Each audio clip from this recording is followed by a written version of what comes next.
Hi, I'm Lorraine Stanick, and I've been a buyer since I was 11 years old.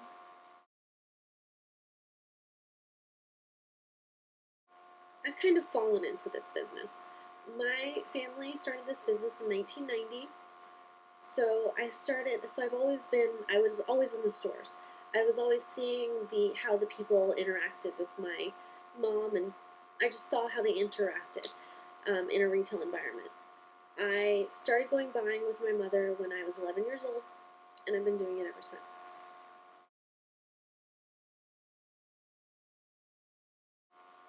Anyone that's looking to get into this career, I think it would be very, very tough.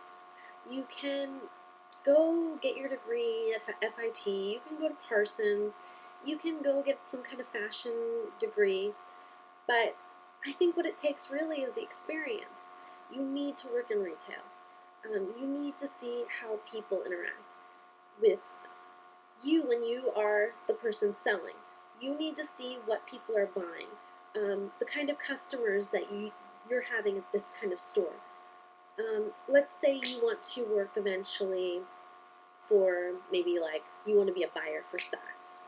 Well, Saks isn't going to hire you unless you have experience. So where do you start? You've got your degree. Nobody's going to hire you as a buyer unless you have experience. So the easiest way is to start maybe in a small boutique. You go to a small boutique and see if but a small boutique, probably the owners of the boutique are going to be the buyers. So it's kind of rough. So I would suggest first start, it's going to be a kind of a rough ride, but I would say start by working in a retail store. Just being able to see how people work. And maybe if you or I go into a retail store, I know exactly what I want. Or it's not that I know exactly what I want, I just go in and I see what they have and I see what they have to offer me and I pick and choose from what I want. I don't want anybody's help. I don't need anyone's help. But so many people out there need help. You need to realize so many people need help. And it's horrible. It's a struggle. So a typical day of buying would be you can go to, there are many aspects of buying. You can go to shows. They have shows in New York, LA, Las Vegas, Atlanta, all over the world. They have shows that you can go to where the different fashion designers set up booths and you pick and choose what you want. If you don't want to go to a show, you can also, there are reps that will come to you and they will show you what they have. You can also go to showrooms and pick just from those lines. Some people do it where they'll go to just the showrooms. For us, it's easier for us to go to these big shows because you spend like 3 days there and you get all the lines without having to go to showrooms, because at showrooms they may carry like 4 different lines that you're interested in, but then maybe you want to carry 20 different lines in your store. So you have to go to each different showroom, and it's very time consuming. So these shows are very easy. Once you've established yourself with these companies, though, a lot of times they'll have reps come and show you their line directly in your store, and then the next time you go to these shows, you can pass on, going to see them, and then you don't waste your time doing that. But the only problem with them coming into the store is that you're taking your time away from doing business.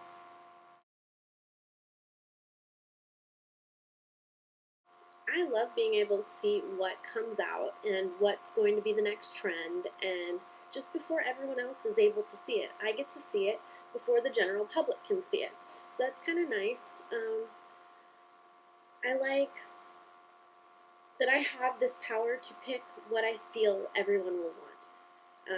Whether it be right or wrong, it's a very, very hard thing to do because you have to think like, okay, it's not about me anymore. I have to think, what do the people want? Who is my customer? Who am I buying for? And what do they want? And will they like this trend that I've never seen before? So you have to really think about it. Like, will my customer like this boyfriend jean? I think it looks repulsive on everybody. It makes everyone look heavier than they are, but will my customer want that?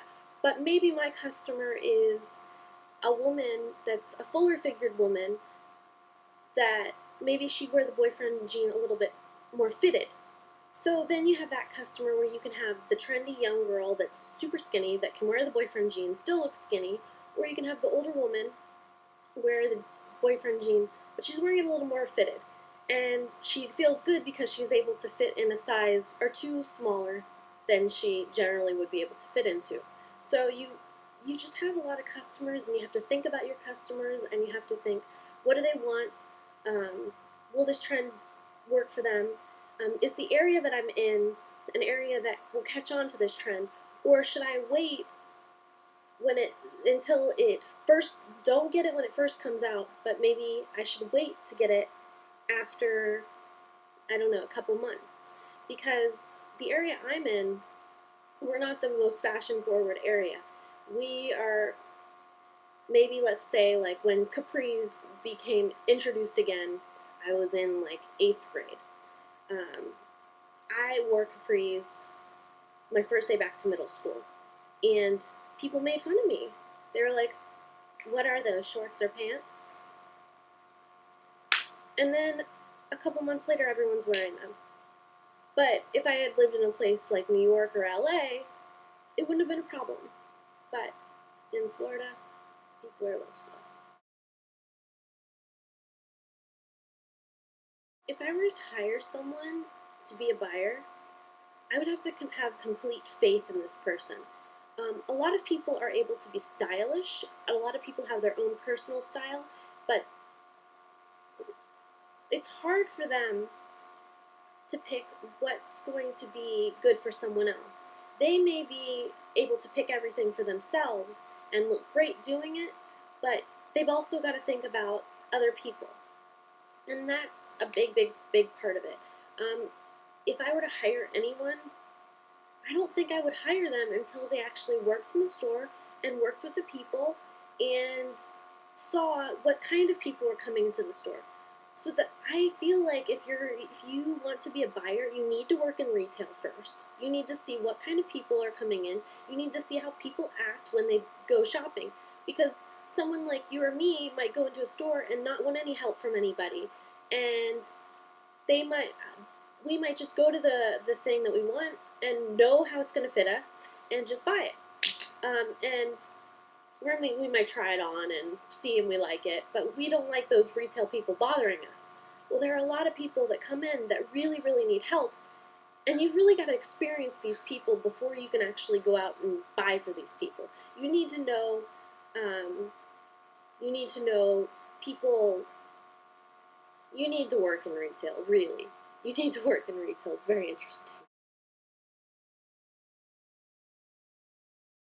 I would recommend going to, if you're still in high school and you still have a little bit of time before you go to college, I would strongly recommend going and taking a course. I took a summer course at Parsons in fashion design. I thought I wanted to be a fashion designer. This course helped me to realize I didn't want to be a fashion designer. I love fashion, I love all aspects of fashion, but I don't really want to design clothes for other people. That was what it really came down to.